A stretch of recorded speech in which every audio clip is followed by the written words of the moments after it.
Thompson, and you're listening to Arn every single Tuesday morning right here on Westwood One, anywhere you enjoy podcasts. And of course, the man of the hour, the Hall of Famer himself, the founder of the Four Horsemen, the enforcer, AA, Arn Anderson. Arn, how are you, man? Doing great.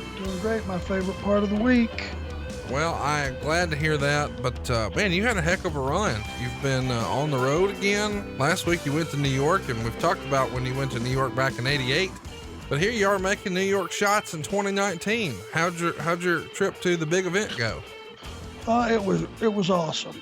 Had a lot of nice folks come down and really say they enjoyed the podcast, which made my day. Got to hear some stories and meet a lot of nice folks. It was a great weekend. It was. And you've got another great weekend coming this weekend. I think you're in Louisville. Is that right? Galaxy Con. Does that ring a bell? Absolutely, sir. And I'm going to be there all weekend. I'm going to be there Friday, Saturday, and the first part of Sunday. So it'd be awesome if you're a driving distance or however you can get there, come down, say hello. Look forward to visiting with everybody. It's going to be a really nice weekend. It's happening this weekend, Friday, November 22nd through Sunday, November 24th at the Kentucky International Convention Center right there in Louisville, Kentucky. If you want to throw it in your Google machine and make plans to join them, just look up Louisville Galaxy Con and go out and see our friend Arn Anderson live and in color. And we should mention, we've got our first live show coming up. The week after that, you and I will be in Winston-Salem, North Carolina. And tickets are on sale now at arnshowlive.com. That's www.arnshowlive.com. And this will be your chance to pick the brain of the enforcer and hear some stories maybe we can't tell on the podcast. We got really good feedback, or at least I did on my end. What kind of feedback did you get from last week's episode where we covered something a little more recent, Survivor Series 2014 with the debut of Sting? A lot of people loved hearing that story as well and getting a different view of it. Sting was a big star, and he is a big star in the industry. And it was, it was a big time, him moving over to WWE from the old days when nobody thought they would ever see him again. So I think a lot of people enjoyed it. I think they did too. And let me tell you, you're in for a treat if you were appreciative of the new stuff. We don't usually do a lot of new stuff here on my podcast, but Arn was there for all of the new stuff. So we do have some old school coming your way. We'll touch on some Super Brawl from 1992. We'll touch on the television title. We're going to talk about Starrcade 85. We're going to talk about Survivor Series 88, but the really new stuff that I think is going to intrigue a lot of people, Royal Rumble 2015, when Roman Reigns won and Daniel Bryan did not in Philadelphia, and how that went over. And of course, the Elimination Chamber last year, Kofi Kingston, now a made man. So much to unpack here on the future episodes of Arn. Stay tuned, hit the subscribe button, tell a friend, and don't forget, every other week, we're doing everybody's favorite, hashtag Ask Arn Anything. And I guess we should go ahead and start right at the top. Last week, to your surprise and mine, Daniel Tosh finally responded to our podcast. I think it was our first or second Ask Arn Anything. And he responded by doing his own podcast that he nicknamed the Arn Sucks Podcast. What do you think about that? Well, I looked over that. If you looked at the background during that piece, there was some stuff. I don't even know where he found it. Posters and pictures and things of that nature. A lot of thought went into this. So he's been thinking about this for a long time. And I didn't give him much thought in the past. I mean, let's face it. If you followed my career, somebody saying you suck was a regular thing. It was a daily thing. So the fact that he was a comedian and had his own television show just put a little bit more luster on it. Well, you couldn't help but respond. If you'd like to see Arn's response, it's easy. Go check it out at the Arn Show on Twitter. And I don't think you're done yet. I believe that our friends Dave Silva and Chris McDonald have come up with some other things. I think Mr. Tosh may have bitten off more than he can chew here. Well, the beauty of this is he's not, I'm not in any hurry, or maybe I am, to go see Daniel. So, walking in his back door and maybe walking out there on stage when he's doing his shtick. Could come sooner, could come later. The fun part is he cast the first stone. Now he's got to wait on the receipt, and he's not going to know when it's coming. So sleep well, Daniel. Oof. Will not want to be Mr. Tosh today. Let's get to our questions this week on hashtag Ask Arn Anything. If you want to participate next time, be sure to follow us at The Arn Show on Twitter. That's where you'll be able to keep up with what's coming and going. One of the things I wanted to ask about that really got my attention on Twitter is something I've always wondered about. This one comes from Big Edna. And Edna writes, one of the most innovative moments in WCW in the early 90s was the introduction of the compact referee cam. It was basically the world's first GoPro, at least in pro wrestling. Why did they get rid of this technology that was way ahead of its time? God, that was just around for a minute, wasn't it? Yeah, I think it was there for just like a show or two, and then it was done. And I've always assumed that maybe the reason it was done away with is because, well, then you would sort of expose what the referee really saw that he supposedly didn't see. Where were the cameras positioned? They were on the referee's head. He was wearing like a helmet, if you remember. And they called it, like, instead of referee, they just added a Y between those last two E's in referee and called it REFER-IEYE. So referee.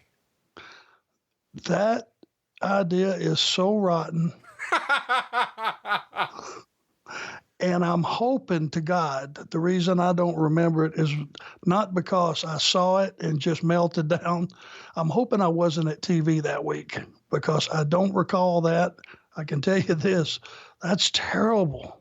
Yeah, they did. I don't know if you remember, of course you do, the horrific Chamber of Horrors match where you guys electrocuted Abdullah the Butcher in the opening match on the show. I think that camera was there. It was a few other times like that, but it was just one of those, oh, this is probably not a good idea. Yeah. And that would be 100% correct. Some stuff you want to be a fly on the wall for, some stuff you do not. And that would be one of them. Mr. Jones writes in, the backstage hierarchy is fascinating to me. Who was in charge of the agents when you worked as one in the WWE? So who was your sort of one-up supervisor? That'd be John Laurinaitis. He was not only head of talent relations when he stepped down from that position. He was like the senior producer and in charge of all the other producers. And that was pretty much the hierarchy for the entire time that I was there. Kevin Huntsberger writes in, who came up with the name the Brainbusters, and were other names discussed? And if so, did you and Tully have any say? Well, they asked, and to be honest with you, I remember very clearly, I couldn't come up with anything that fit. I mean, let's just face it, the Four Horsemen thing got over and it stuck, and to think in terms of anything else, I just couldn't come up with anything, and Tully couldn't come up with anything either. And I think the idea that they were going to put Bobby the Brain Heenan with us, there was a tie-in to Bobby that immediately gave us some luster walking in the door, being part of that group, because you had Haku and you had Andre the Giant with that group. You know that was top shelf.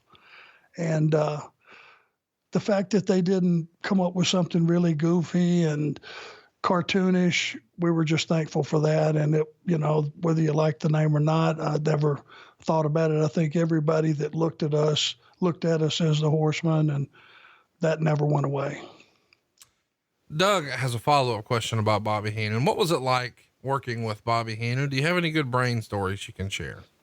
Well, anything, every day around Bobby was a story. I mean, you could say, hey, Bobby, it's raining outside. And before you could get outside of your mouth, he had a joke. He is the sharpest, quick-wittedest man I have ever been around in my life. It's amazing and funny. My God.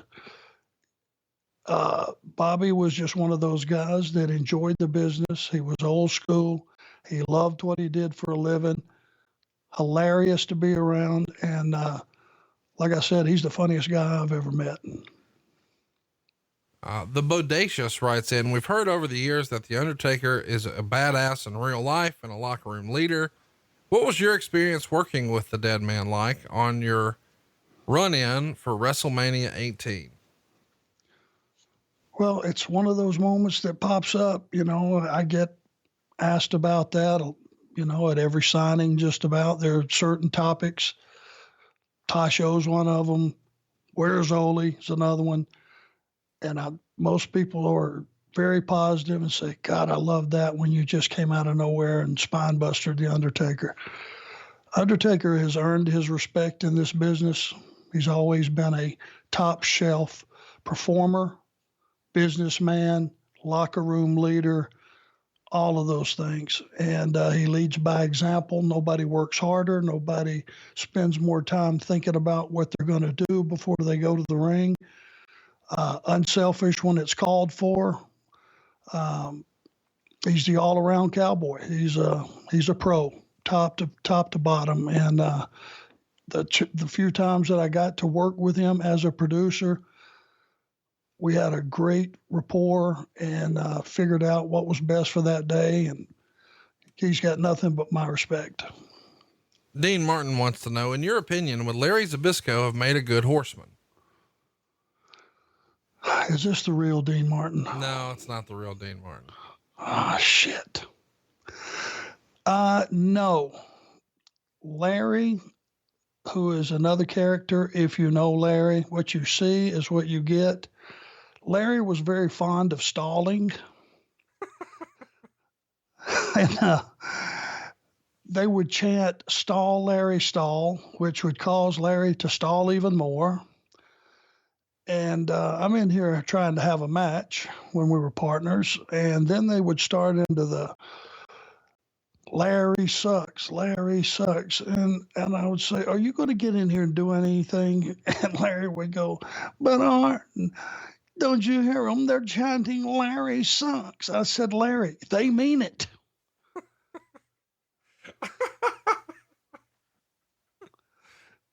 You can take it from there. The Horsemen were all about giving, making guys bumping your ass off.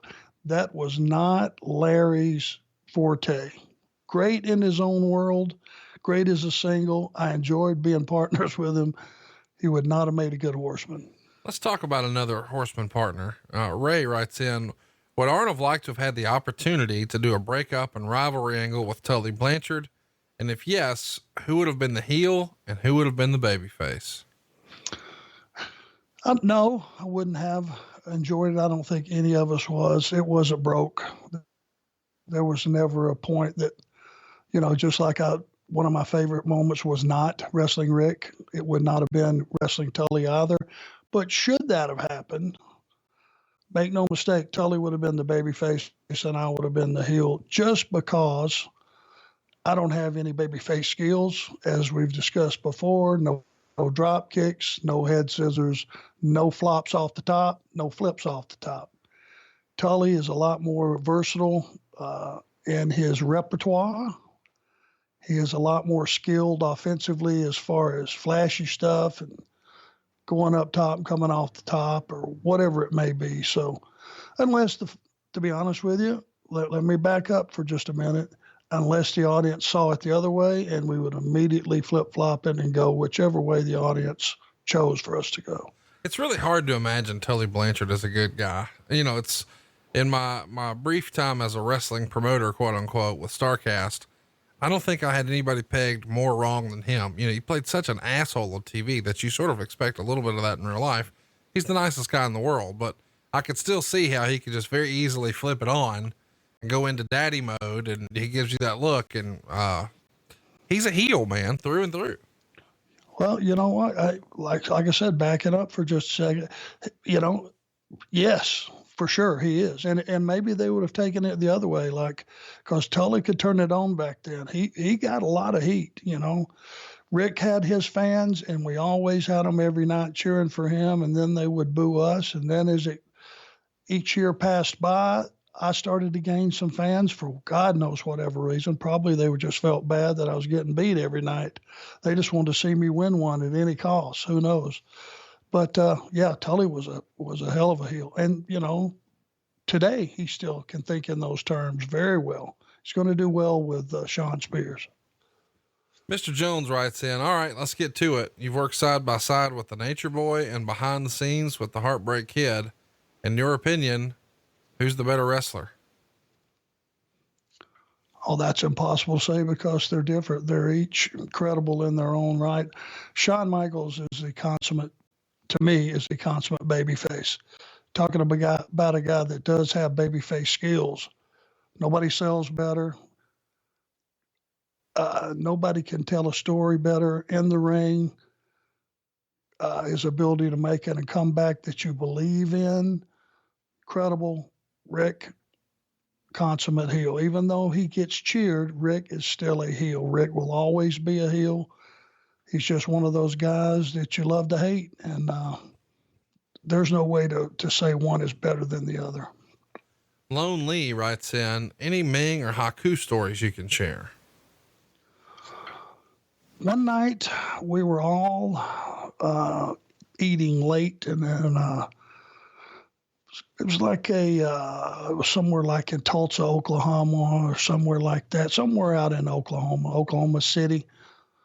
Late night bar and grill. We're in there eating, and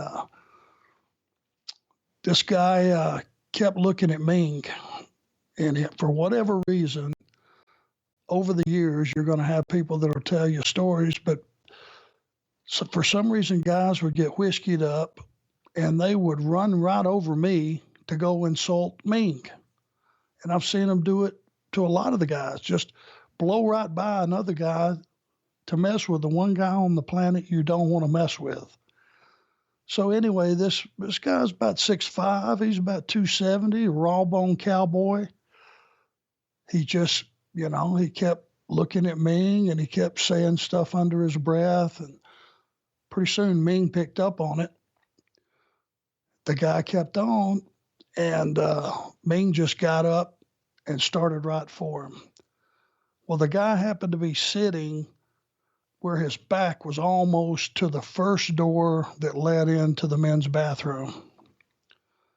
And the goozle, which was Ming's finish, where he just grabbed a guy by the throat and squeezed, and a guy went out. Pretty much, it put him right out, was a legitimate deal. He grabbed this guy by the throat. Now, like I said, 6'5", 270 is my estimate, and raw bone. He grabbed this guy one-handed by the throat. The guy went about 1.5 feet off the ground, hit that door, flat-backed. Ming rode him down, and by the time the guy hit the ground, he was out cold. Ming is still squeezing. Nick Bockwinkel, of all people, got there first and was trying to pull Ming off by the hair. He wasn't budging. It took 2 or 3 of us to talk him down to let this guy go. And it was like a scene out of a cowboy movie, Blazing Saddles or something, but it was 100% legitimate. One-armed this guy. And, buddy, I saw that, and that's all I ever needed to see. If he chose to be, Ming would be the world champion right now, and he would have no contenders, period. I love that. If he chose to be. Dustin writes in, would you entertain the idea of being a consistent on-air talent again? Perhaps you could be a matchmaker, a GM, a commissioner, or even a manager. Yeah, maybe. It sure has been fun so far. My time with AEW has been really fun. I enjoy being around all these young go-getters and the different philosophy of the company in general. And, it sounds egotistical, but I'll just tell the truth here. To go through that curtain and get a reaction like I've been so fortunate to get so far, man, it's rewarding. It makes you feel good. It reminds you why you do this. And it's really been an awesome experience. And if the right situation came up, yeah, I would entertain that for sure. I love that. Let's keep it moving here. Red wants to know 40 days straight on the road. How hard was the 88 Great American Bash Tour? Oh my God. I want to say we had like 20 something bashes of those 40 days, or not bashes, excuse me, war games, 20 something war games of those 40 days. And, buddy, if you ever saw war games, either live or on tape, it was about 35 to 40 minutes of nonstop, just beating the hell out of each other. There's no break in the action. It is just continual feeding guys in every few minutes, and just it's like one long continual fist fight. And we like to bled to death that summer, to be honest with you, all of us. It was a hell of a grind as far as the travel. We were at outdoor stadiums for a lot of it, and the crowds were just incredible. But it was summertime. You know, we were down in Miami and some different places where it was major, major hot. Not a lot of air blowing in that stadium. And those war games were just brutal. Now, was it rewarding in every way? Absolutely. Absolutely was. It was one of those special summers that will never, ever be again. And we knew that at the time. And even though we're all beat up, and the guys on the other side of the ball were beat up too, and you know, it was just one of those that we realized this is a special time and it'll never come again, and it won't. So it was an awesome experience, something I'll never forget. But man, it took its toll on us. I can't wait for us to do a full episode on that sometime. But Jason has a great follow up to your War Games mention. He says, what was your favorite War Games match you were in? Number one. Yeah. It's like anything else. The first is usually the best, especially when you have all the parts that we had. And we didn't know what we were looking at to begin with. It's hard to envision the reaction you're going to get each time a guy feeds in the ring. You can plan for it, but you don't know what you're going to get. And it was just a series of 5 baby faces kicking the shit out of 5 heels. If you go back and look at it, that's pretty much the way it laid out. And getting the reaction for those guys every time they came in that door, you were doing your job and doing it well. And the audience learned to expect that, and we gave it to them, and it's very rewarding. Interesting question here. One I can't imagine you and I would ever discuss. Alex Prentice writes in, what did Arn think of the Punjabi prison match? Well, Alex, I was fortunate to walk around out there and put my hands on that Punjabi prison. Just like the old blue cage was unforgiving, that Punjabi prison was absolutely brutal. There wasn't a soft place anywhere. And the fact that you were going to be locked in there with Kali, who at best was green as goose shit. Big, strong, pretty much during the course of a match, if he decided he just wanted to take over, he just took over. Wasn't much you could do about it. And being locked in that cage, it was not a pleasant situation for the opponent. And I'm just glad it wasn't me. Joe Lawson writes in, can you explain why the bunkhouse stampede in 88 was in a cage? Seems like a cool idea on paper. And then the bell rang. Yeah, I think it was, those were better served without a cage. Back in those days, the fans knew 100% if you saw cage match advertised, somebody was going to get busted open. That was the selling point. But I think in a bunkhouse stampede, you were going to get that anyway, and I think the audience was educated to that, so you really didn't need it. Anytime you took guys and you put them in a cage, you kind of, especially in that scenario where you want to get out and get up close with the fans, and because you're hitting each other with every piece of movable furniture in the building, you want to get as close as you can to the fans without putting them in danger, but letting them get a good feel of the fight that's going on. When you put guys in a cage, you kind of inhibit their ability to be creative, and you're kind of limited on what you can do inside a cage. I would have preferred it to have been without a cage. Let's do another one here. This one comes to us from 1314. He writes in, did Arn ever watch any of the Flair Steamboat matches in '89 when he was in the WWF?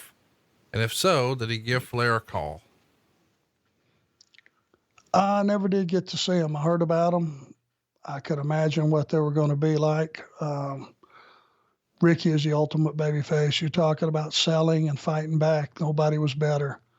And there probably never will be anybody any better, just because he's that special. I can imagine they beat the piss out of each other. And it's one of those times when Ricky was probably chopping Rick as hard as Rick was chopping Ricky. So would have loved to have seen it live, but I never did. But I heard the stories, and pretty much just listening to them talk about it, I could envision it in my mind.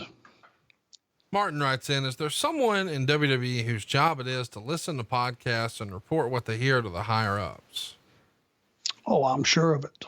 I'm sure. Really? Every piece of news, every podcast, anything that's said on any radio show, television show, somebody you can bet is listening to it and reporting back. I just don't know who those people are. The man of the 90s writes in, Arn almost always wore glasses during his promos. Did he wear contacts when he wrestled?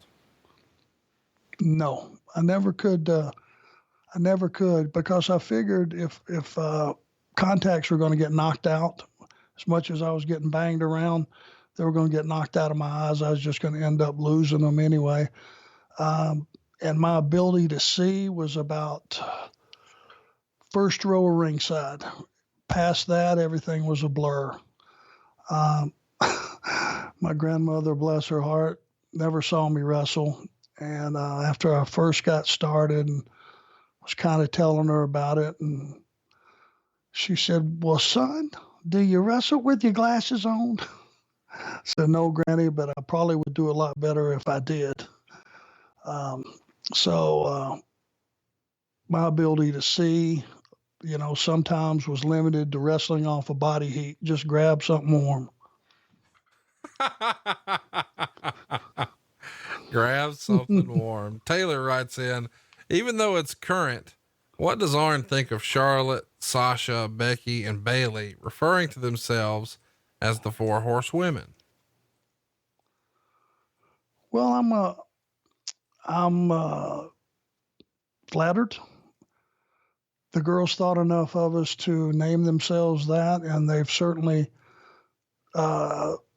proven their worth in the business and in the industry, and they just continue to get more and more over as each month that passes. The girls have done an incredible job. I personally, for one, am very flattered. There were also the MMA girls with Rhonda and her crew that named themselves the same thing. So 25 years later, however long it's been, if they're not only still talking about you, they're naming themselves after you, you did something right. So I can speak for me. I'm incredibly flattered. The Adnan's reaction writes in, was there ever a time someone got Arn to laugh or break character on live TV? And of all the boys, who made Arn laugh the most? That would probably be, oh gosh. Well, like I said, Bobby Heenan, hilarious. Backstage, Brad Armstrong, hilarious.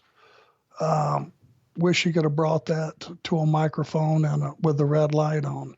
Brad Armstrong was funny. A lot of funny guys. Steve Austin's a funny guy backstage. those come to mind more than anybody. I never did crack up in the ring. I tried to be serious all the time, and I'm sure there were occasions when something would happen. Oh, yeah. One night, Tully and I think we were in Greensboro, and we're wrestling the Rock and Roll Express. Man, those guys came out the door, and there really wasn't a whole lot of room to come down the aisle. In those days, you just had a rope, maybe a single rope that was 6 feet apart, which started out to be an entranceway. But when those guys came out, the little girls and the kids just collapsed those two ropes together. They wanted to touch these guys. So the Rock and Roll Express were making their way down, and you could see they were having to fight, and it was late in the night, and I want to say it was summertime, and there was a lot of condensation on the floor. So just about as they broke free, maybe 5, 6, 8 feet from the ring, Robert Gibson broke free from whoever was hanging around his neck and just made a quick surge, like to get to the ring finally. And he must have hit some slick surface because he just disappeared underneath the ring. He slid underneath the ring, completely out of sight. And we did bust out laughing on that deal. Once he came crawling out and we saw that he was okay, we got to enjoy the moment. But that was one time where I couldn't hold it in. All right, Arn, let's run a timeout right now and tell everybody how they can save some money. Of course, we're talking about savewithconrad.com. And by the way, I'm licensed in more than 40 states, so I can probably help you get a lower monthly payment, get rid of your credit card debt, and even skip your next 2 house payments. And let me tell you this, if you're still in a 30-year loan, what are you waiting for? There's never been a cheaper, more affordable time to take your loan and cut it in half than right now. We are routinely helping my podcast listeners take their 30-year loan and pay it off in roughly half the time with almost the exact same house payment. Why wouldn't you do this? Take advantage of these rates while we've still got them. And oh, by the way, let's knock out all your credit card debt. It's not how much you make, it's how much you keep. And we want to show you how to keep more of your own money. The average interest rate on a credit card right now is over 19%. You're getting a fraction of that when you refinance it into a brand new mortgage. And of course, I'm not going to encourage you to start all over with a 30-year loan. No, man, let's take some of that monthly payment savings. Let's dump it towards the principal. Let's get out of debt faster. If you've got debt, it's not a matter of if I can save you money. It's a matter of how much. Find out right now for free at savewithconrad.com. That's savewithconrad.com. It's no cost, no obligation. And if I can't help you save some cash, I won't waste your time. But let me tell you this, you do not need perfect credit. Even credit scores in the 500s will qualify. I can't stress this enough. I can save you money. Find out how much right now for free. Savewithconrad.com. NMLS number 65084, Equal Housing Lender. Joseph writes in, why has Zack Ryder never been pushed as high as he should have been when you hear WWE say that talent has to get over with the fans? In my opinion, he was the first guy in the modern era to get himself over without the corporate machine behind him. 100% correct. I agree 100%. Because he was always on time. He looked like $1 million. Great businessman, looked the part, good performer, did all the things right, had his own podcast, I think, right? Before it was, yeah, he's done everything. Yeah. I mean, he had a YouTube show, and I mean, he was an innovator in a big way. Yeah. I'm sorry. I didn't mean to step on you there. He did everything right. And in this business, sometimes the better employee you are, when you always say yes, yes, yes, you never say no, you do all the right things, you're always on time, you're a good businessman, you never get a crumb. And he's the guy, one of those guys. Got nothing but a ton of time for that guy. He's a dream employee. Now, he got to the point, and I can't remember what the title was or anything, but he won a big battle royal that was for something pretty big, and I can't remember, it was a title or something. But on the very last move, he blew his knee out, for God's sakes, went over the top, tore up his knee, was out 6 months. He was going to finally get his due. And I can't remember what it was. It was a tag title, I think. The winner of that would have won the tag titles or something? I think so, yeah. I mean, he did win the U.S. Championship a long time ago, and then a few years ago at WrestleMania won the ladder match for the IC. But I think what you're referencing is a knee injury where he was about to be tag champs, maybe just had been, I don't know. But I remember that. It's been the last 2 or 3 years what you're talking about. It was like a battle royal of some sort. Right. I want to say, yeah, that he won, and there was a good prize, and he was finally going to get his due. But as luck would have it, he got hurt. And when he came back, flatline, nothing. That's kind of the way it is with a lot of guys in our business. There's a saying we have, squeaky wheel gets the grease, and it applies. Let me ask, do you think that has more to do with there being a tremendous writing staff? I mean, tremendous in number, or is it just Vince isn't sold on Zack Ryder as a featured guy? That would probably be it. And so once one inkling comes out, oh, that guy's not going to draw any money, writing staff turns off on it. They turn a deaf ear to it. They're not going to buck that and fight that power. And they're just, they're just trying to survive and do their job as best they can. I mean, what can a guy like Zack Ryder do? Like if you were coaching up Zack today about what he could do to make himself stand out and maybe change the perception with the chairman, what would it be? I don't think you can at this point. I would say keep making the house shows, keep just doing your job, stay invisible, and keep getting paid. There you go. Will Tyner writes in, I loved your promo you did on Sheamus during a Raw in 2010 when you compared Nexus to the NWO. Do you think WWE dropped the ball on the Nexus angle? To me, it seemed like it could have been so much more. Could have been longer for sure.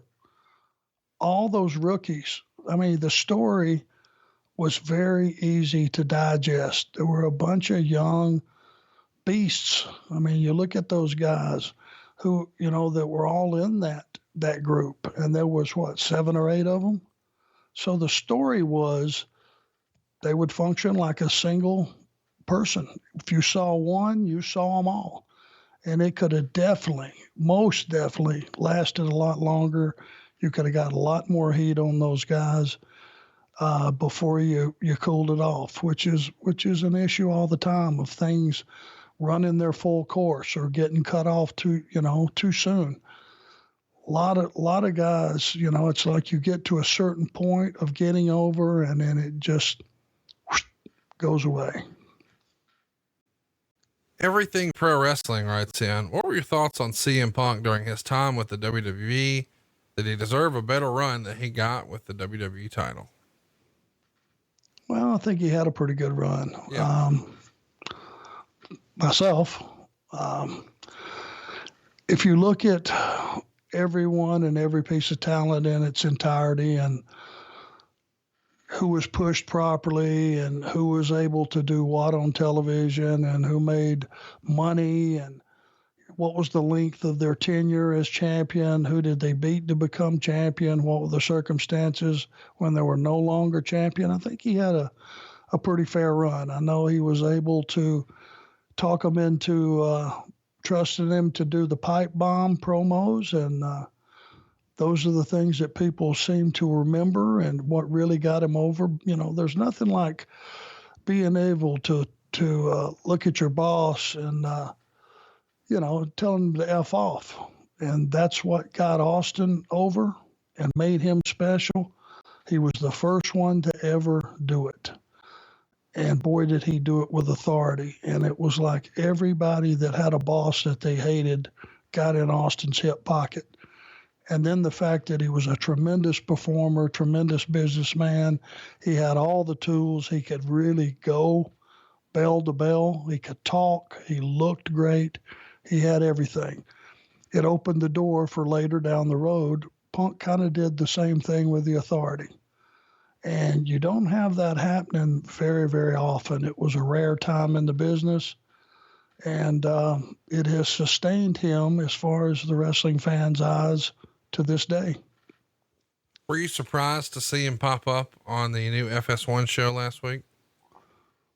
Yeah, in that fashion, I would thought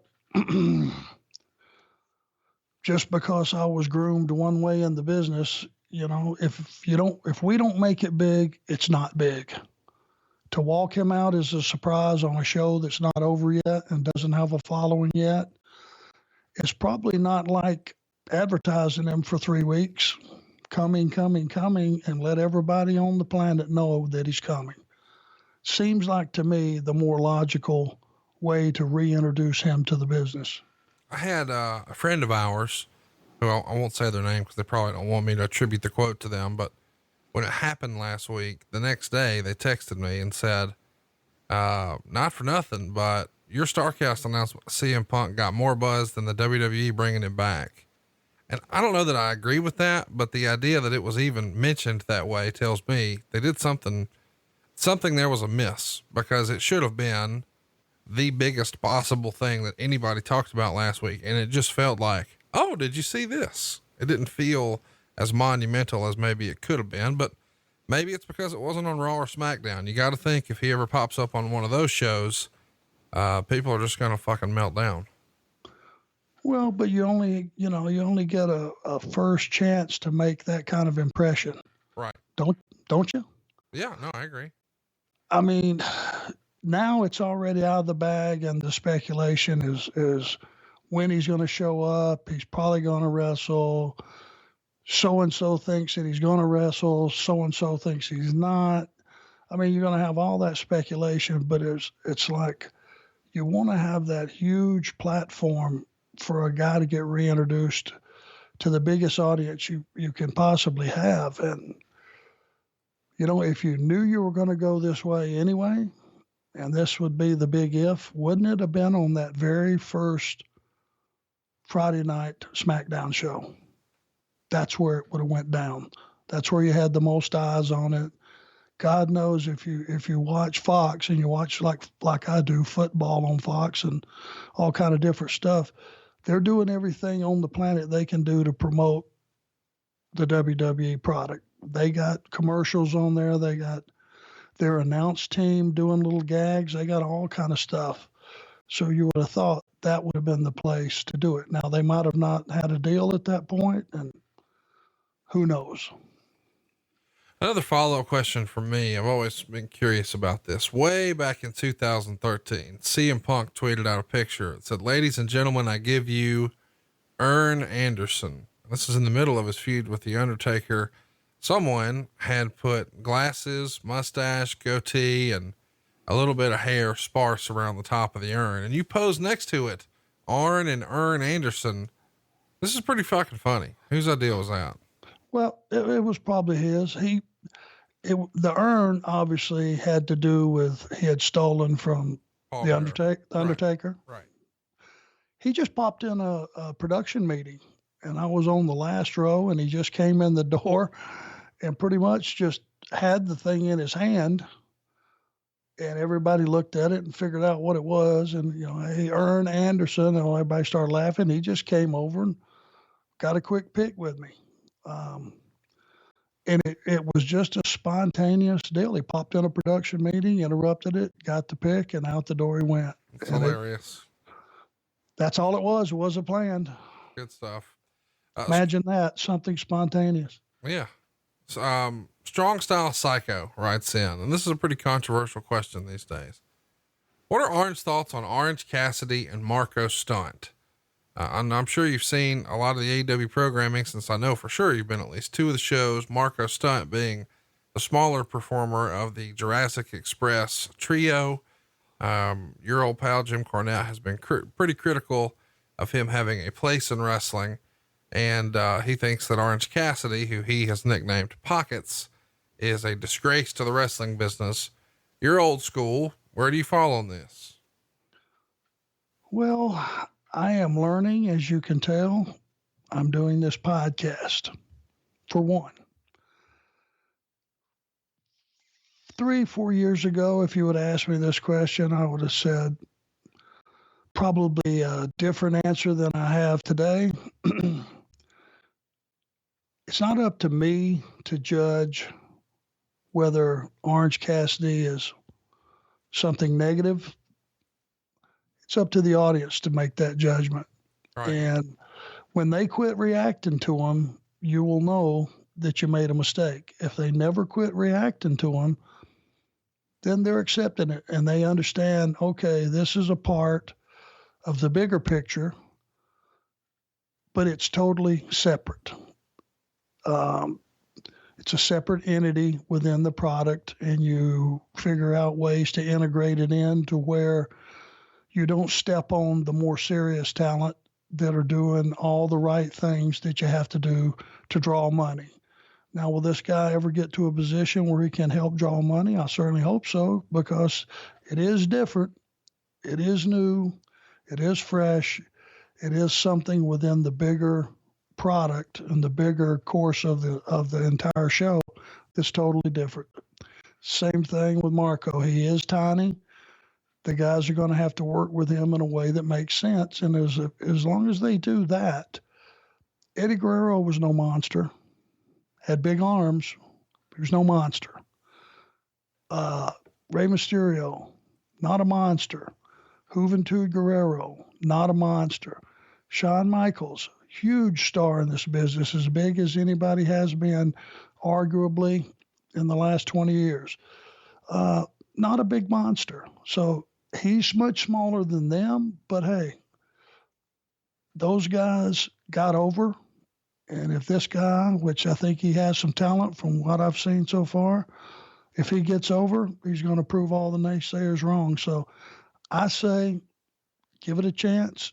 You as an audience member will decide whether or not you want it, you like it, you're going to keep it, or you're going to enjoy it for a while and you're going to toss it. That's up to you. Porterhouse Garrett wants to know, what's your favorite Canadian city to visit and why? Oh, gosh. Have to be Toronto, I would guess. Incredible, for whatever reason, incredible Chinese food. Toronto, incredible shopping. I bought my wife her, and the PETA people are going to kill me for this, and this has been long time ago, but bought her fur coat in Toronto. Got a nice deal on a nice fur coat for her. Just a lot of things to do. If you want to bring your family, there's things to see, and it's a big major metropolis. It's a Renaissance city. It's no different from New York. Bruce writes in, if you could manage any one wrestler right now, who would it be? And I'm going to make this a little more difficult. You've said before you didn't hate the idea of managing the Revival, but if it was a singles performer, who would it be? Who would I want to manage? Yes, sir. Okay.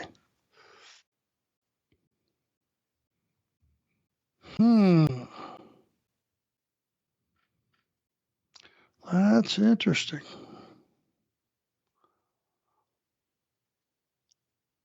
Let me think about that and let's come back to it. Let's do it. Ryan writes in, was it your idea to always start the War Games, and did you enjoy being in it the entire time?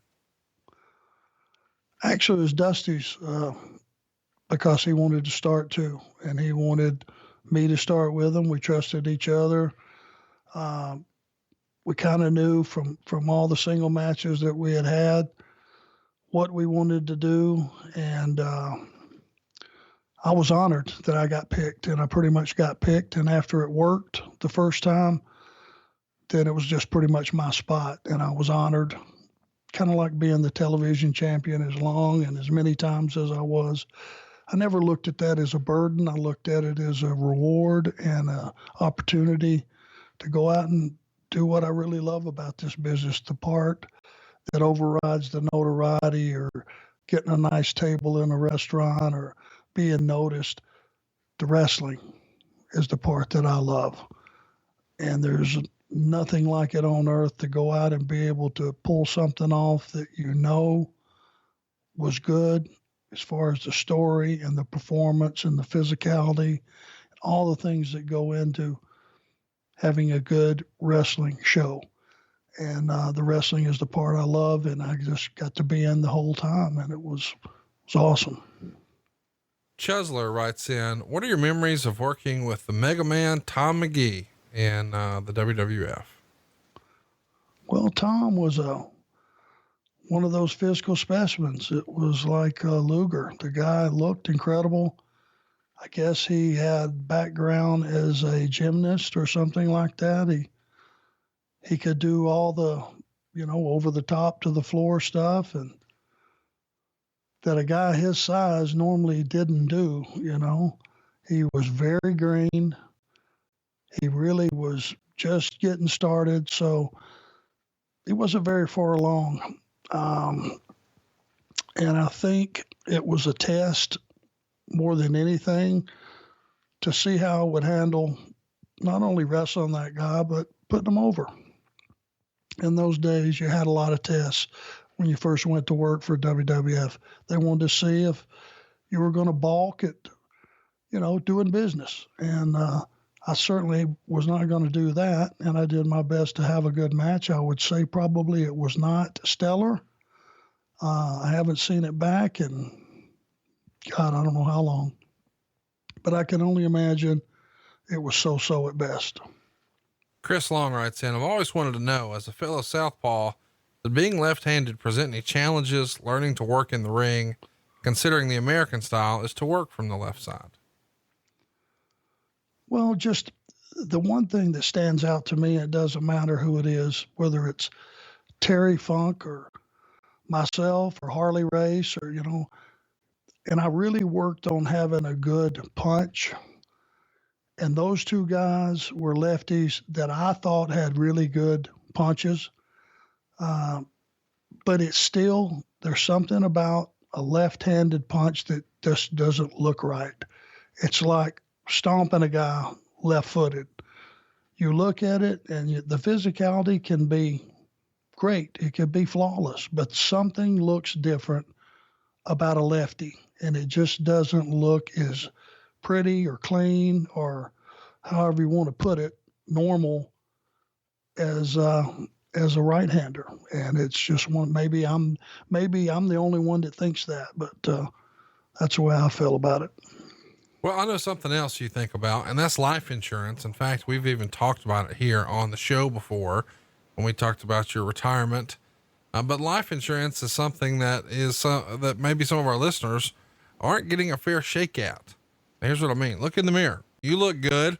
You're doing everything right for your health today. But if you're not planning for the what ifs of tomorrow, well, it's time you do. The problem is, historically and rather ironically, the health conscious have overpaid and subsidized those who are less health conscious. And it's not some sort of conspiracy. That's literally just how insurance works. Introducing Health IQ. Health IQ uses science and data to secure lower rates for people like you on their life insurance. Maybe you're a runner or a cyclist. Maybe you're into CrossFit or another type of athlete, even a committed weekend warrior. Perhaps you're a vegetarian or vegan. You deserve to be rewarded for your hard work with more affordable life insurance rates. Health IQ can even save you up to 41% because physically active people have significantly lower risks for heart disease, cancer, and diabetes. And by the way, Health IQ is not just a lead generator. They take the customer through the entire process of applying, and the policy is underwritten by one of our top insurance partners. But these savings are exclusive to Health IQ. You won't find them anywhere else, and you must qualify to get the special rate. To see if you qualify, go to healthiq.com/Arn and take their proprietary Health IQ quiz. Depending upon your score, as well as some other related qualifying factors, you can save up to 41% on your life insurance premiums compared to other providers. One more time, that's healthiq.com/Arn, and let them know we sent you. Start the process with this Health IQ quiz. There's no commitment, and you'll learn even more about potential opportunities to be rewarded for your commitment to living healthy. One more time, that's healthiq.com/Arn. And Arn, I know in real life, you and I have had conversations about life insurance. If some of our listeners haven't jumped on that yet, they need to. Wouldn't you agree? Guys, there is no price you can put on security for your family after you're gone. You're talking about peace of mind. That provides peace of mind. healthiq.com/Arn. You can save up to 41%. Check it out. You'll be glad you did. This is an interesting question. And when we get this in various different forms. But it's about the misconception of Arn Anderson. Lee Parker writes in, what's the biggest misconception about Arn Anderson / Marty Lundy? Gosh, I don't know. Well, probably that, that somehow, gosh, I don't know. I don't know. I think it's probably that I think a lot of people unfairly categorize you as being old school, maybe in the way that Jim Cornette is, where like Jim Cornette has his idea of professional wrestling. And I'm not saying he's wrong. He's forgotten more about wrestling than I'll ever know. But I do think he sometimes puts wrestling in a box and thinks this is what it is. And you, I think, are maybe a little more open-minded, but some of that probably comes from some of the silly shit you had to do with WWE the last 2 decades. Yeah. Here's, I guess this is the bare facts, and I respect Jim too. And Jim, believes that we should protect the business. So do I. He lived and flourished in the business when it was a different product. It was a different time. The guys, protected the business and treated it differently and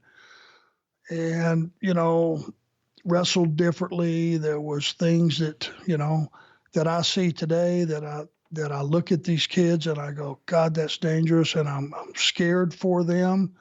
I worry about, somebody getting paralyzed or crippled right in front of me because of something that they could have easily avoided by just not doing something that risk versus reward is not good.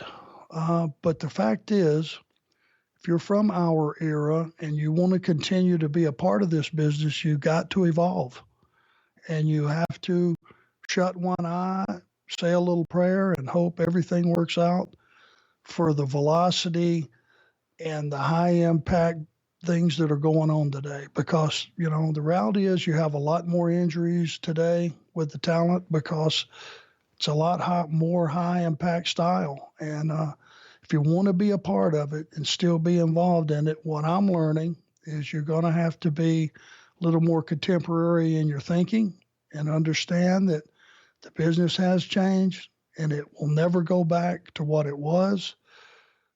But you take part of the storytelling and you take part of the personality, like doing your own promos, I think that is so critical, that a character is able to go out, do his own promo, and let that be an extension of who he really is. That's one of the most important things that's missing in the business. Be who you are. Tell your story the way you would tell it if this were all in a living room or on the street or anywhere else. That's critical. But I think, for guys like Jim and I, we have a hard time seeing some stuff that goes down. If you want to be part of it, you're just going to have to be a little bit more forgiving and open-minded and understanding. Yeah. Sean Buchanan writes in, did you ever get in the ring with somebody that was deceptively strong? Like when they do a certain move, you think, my God, where did that come from? Oh, God. Well, you knew that Rick Steiner was a beast. Probably the one that humbled me more than anything is Ron Simmons. When he first started, buddy, when he whipped you in and gave you a power slam, I felt like a baby in his arms. And I knew he was a 600-pound bench presser. I knew he was All-American football player. He was actually in line for the Heisman, and he was a friggin' lineman, which is unheard of. The guy was a monster, but until you feel it, you really don't understand. He was something special and something different and just really, really strong. Carlos wants to know, what was your favorite pay-per-view event to wrestle at? Like Starrcade, Halloween Havoc, whatever. It would just depend on who the opponent was and what the story was. They were all important. They were all big. It was an honor to be on featured in a pay-per-view, because you always weren't featured in them. If you were, and you had a good storyline and it was a big match, it would just depend on what the circumstances were. They were all different. Okay, now here's a deep cut. This is an interesting question from Ben and Dykstra. Any funny stories of your wife meeting the boys? Now, you've always tried to keep Aaron at arm's distance from the business. Probably good advice. You're still married. But of course, she met some of this crazy cast of characters over the years. Any meeting in particular stand out to you as being particularly funny or interesting? Well, Bobby and I lived one street apart, and, we were good friends. And anybody that knows Bobby, he's a little hard to understand. No offense. Might be a Huntsville thing. Not sure. His conversations with any normal person were humorous at best. And I was with Bobby so much on the road and traveling and talking back and forth and all that stuff. I actually could translate for Bobby Eaton, and that was my job. So he would come over the house, like sometimes like Thanksgiving or whatever the meal would be and all that stuff. And Aaron would look at Bobby and, Bobby, got enough to eat? Anything you want? Any something else you want? And Bobby would respond, and the look on her face was just blank, flat line. And she would look at me, and one time, I think she asked him how the turkey was or the ham was or something. I don't know what he was thinking, but he just said, "It's all right." It's all right is not good to say to the hostess at Thanksgiving dinner. Might have been, "Oh, good, thank you," something like that, but it's all right. And he said it in Bobby Eaton language. Whoop. What did he say? I said, I didn't want to tell her, but he said it's all right. And she just stormed off. Sure. So that would be one of those situations. I don't know. Aaron has always been a trooper, and, she's got along with everybody I think she's ever met. So. No doubt. Chris writes in, what was it like working with Vince Russo in WCW? Yeah, I wasn't real hands-on with a lot of the big angles that Russo, wanted to do. I wasn't one of those confidants that he had. He pretty much, him and Ed Ferrara, this is what we're doing. That's what it was. I just took instruction, made sure that what I had in mind fit for what he was looking at. And I just kind of fell in line. In those days, it was heading towards the end and you could see it. And, a lot of hot shotting was going on, and some of it was really good stuff, and some of it was suspect. And you could just feel the tension in the locker room, and a lot of guys were getting sent home, regular players, because they didn't want to get to, with the program. Problem is with that, you were just rewarding all those guys because they were getting paid huge amounts of money to go home and sit home and stay home. So, I could see that it was starting to crumble, and I just wanted to keep my head down and ride out the storm. Mike Dolman wants to know, what are your memories and interactions like with Andre the Giant when you worked in the WWF?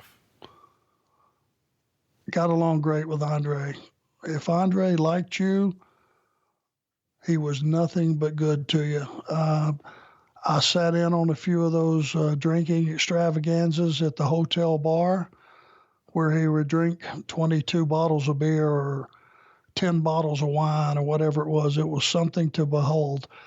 The one thing also that I was unfortunate to see was how bad of pain he was in, how bad his back was at that particular time. And we were there, his back was really giving him fits.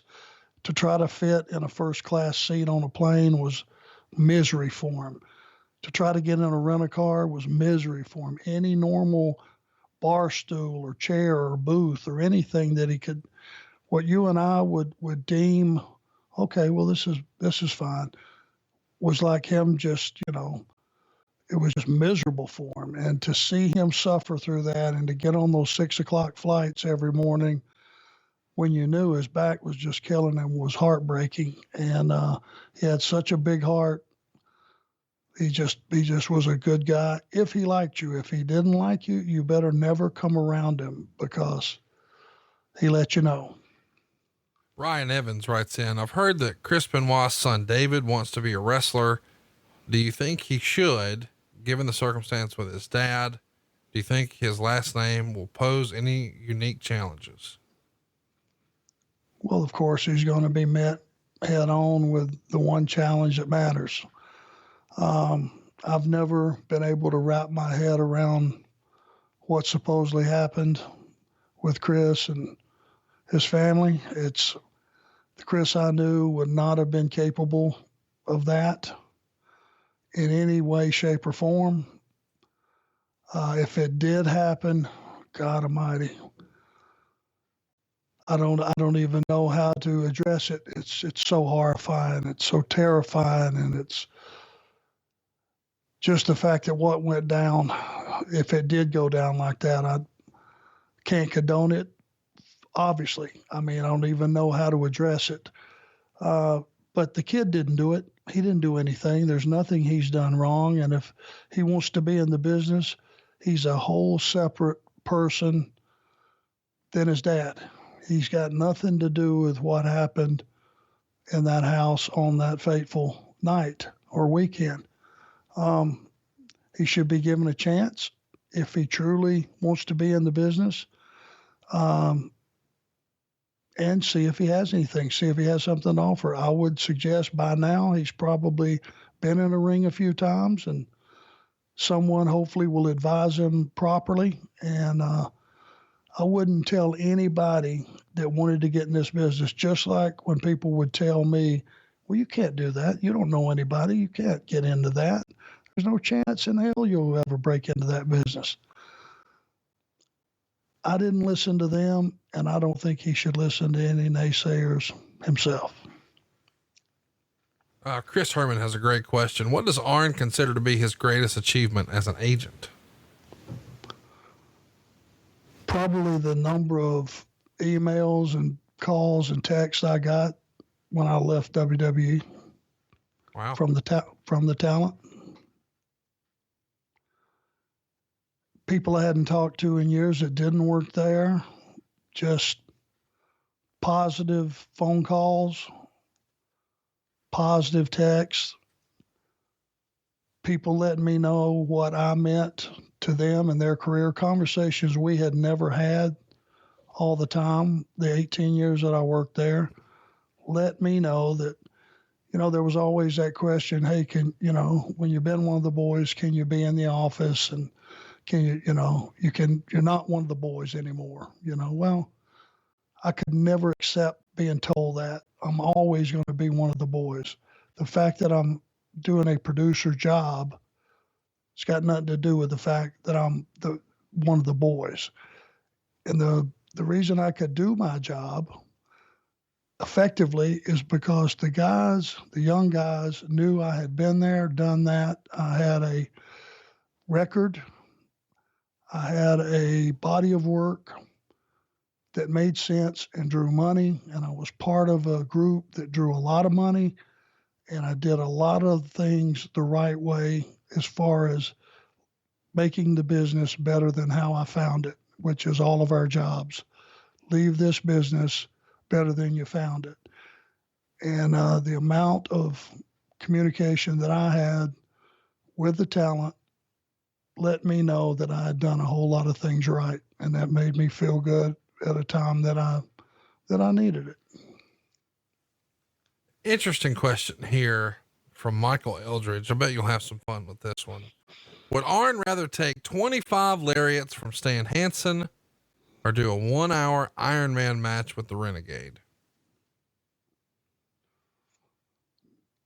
Is that really a question?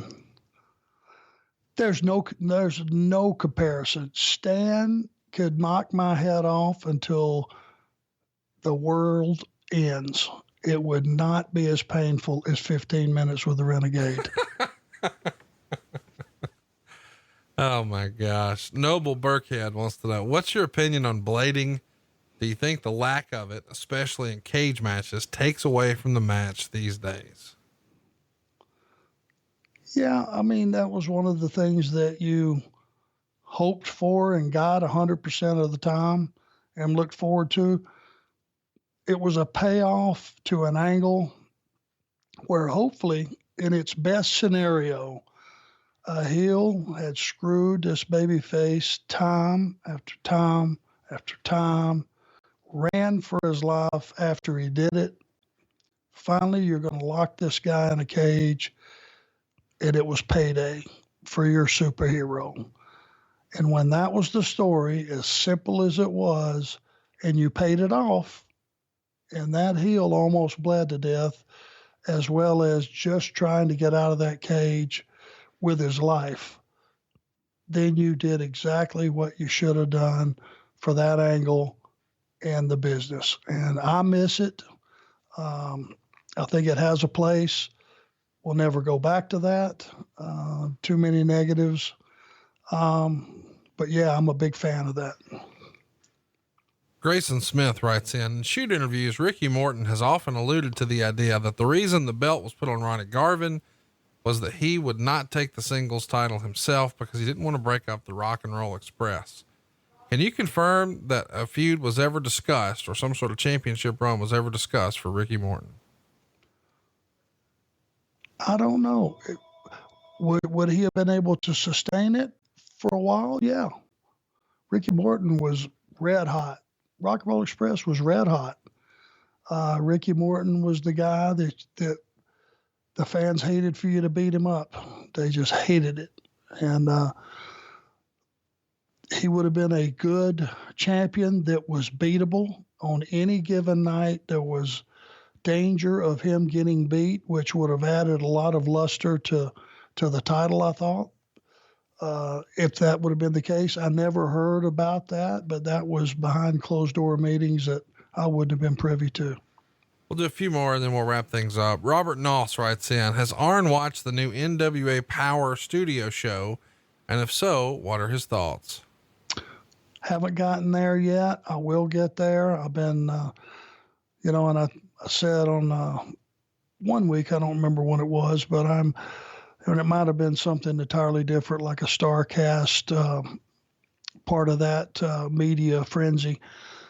I'm not watching every Wednesday. I'm not watching wrestling. It's just like whatever nights the other shows come on, NWA and Impact. I am watching little bits and pieces just when I have time, but I'm trying to clean the palate and get just wrestling out of my head and relax and go back to being a normal person for a little while. So I'm not every Wednesday glued in front of the TV and watching one show and taping the other and turning around watching it. I'm watching them in bits and pieces, and I haven't gotten around to that one. I will say this, they're getting nothing but positive reviews that I've read. So that's an awesome thing. And Billy Corgan, we need to thank him for another option for all these young talent out there that need a place to go and get over and thrive. And I personally am much appreciative of what he's done as far as helping sustain the business. I mean, you got to think if you're a real wrestling fan, you doing a run in on that set and cutting a promo in front of that old backdrop. I mean, that's got to happen eventually. I'm not saying you want to go down there every week or whatever. I understand that's not necessarily your gig right now, but that would be some cool TV and will definitely be a goosebump moment. The man of the 90s writes in, did Arn ever consider shaving his head when he started to lose his hair? No. I don't know why, but that tickled me. I have my palmetto bush that is remaining right in the middle of my head. It is not a comb over. It is a palmetto bush, and I'm hanging on to it as long as it's going to stay there. I think, Tony Schiavone has referred to it when he saw it on an action figure as a flesh colored yarmulke. I think that's pretty good. And coming from Robert Redford, I'll accept that. Oh my goodness. Last one before we get back to the one you needed a little more time on. This is a fun one from Mike. He says, how would Arn really rate his carpentry skills? Is he average, or was Kevin Nash just talking shit? No, I'm pretty good. I'm pretty good at my job, and that's making guys a lot better than what they are. I think he meant like woodworking. Do I? I think he meant like actual woodworking. Oh, he did. Like 2x4s and shit, like whittling, woodworking. Oh, well, shit, I can't. I've never hammered a nail. I'm not going to do that. I want to hire that done. I love it. Professionals only. Well, when we're talking about professionals, you asked for a little more time earlier. Did you think of somebody that you would be a good fit for as a manager? And if not, I could freestyle some. You're going to think I'm crazy when I say that. Okay. Cody Rhodes. That's exactly where I was going to go, and I'm thinking maybe for a different reason than you are. Why would you go Cody Rhodes? Just because of the history and the possibilities going forward of which way it could go. Yeah. Now I love that you leave it open-ended right there, because we're thinking the same thing. Endless. It has endless possibilities. Well, especially since, it seems like Tully's going to be a more regular part with Tully on one side and you on the other, and given their backstory, with Sean and Cody, and obviously all the stuff with the Andersons and the Rhodes. A lot of meat on the bone with that one. That seems pretty fun to me. The only thing missing with Cody,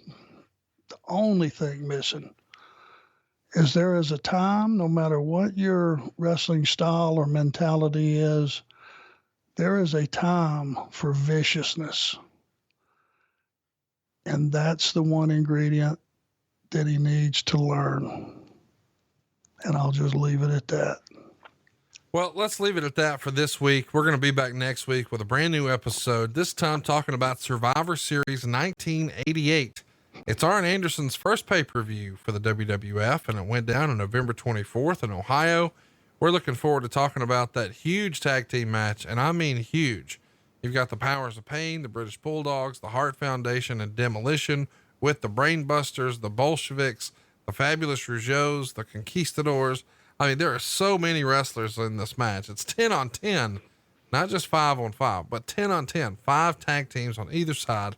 It's a 42-minute match. We'll talk about that match. We'll also talk about coming into the company, his early days with the WWF, his first several months on the run as he got acclimated to a new locker room, a new way of doing business with Vince McMahon and the World Wrestling Federation. We'd love to have your questions. If you've got a question about that topic, by all means, check us out on Twitter at The Arn Show. And don't forget to pick up your t-shirts. It is the absolute best way to support the show. It's arnshirts.com. That's ARN shirts.com. And we've got some fabulous designs over there. I know that you've been rocking a bunch, but my new favorite one is Arn.0, seeing if your balls are as big as your mouth, since 1982. And you coined a phrase when we asked the famous Batista question on one of these Q&As. There is a Ghostbusters symbol around the words pecker checking. Go check it out at arnshirts.com. And don't forget to see Arn and I next weekend right there in Winston-Salem. Tickets are on sale now at arnshowlive.com. But if you're not in North Carolina, maybe you're over in Kentucky, don't miss him at GalaxyCon this weekend. He'll be there Friday, Saturday, and the first part of Sunday. But just to be safe, come see him Friday or Saturday at GalaxyCon in Louisville. We'll see you next week and every week right here on Westwood One, 6 a.m. on your ride to work. It's Arn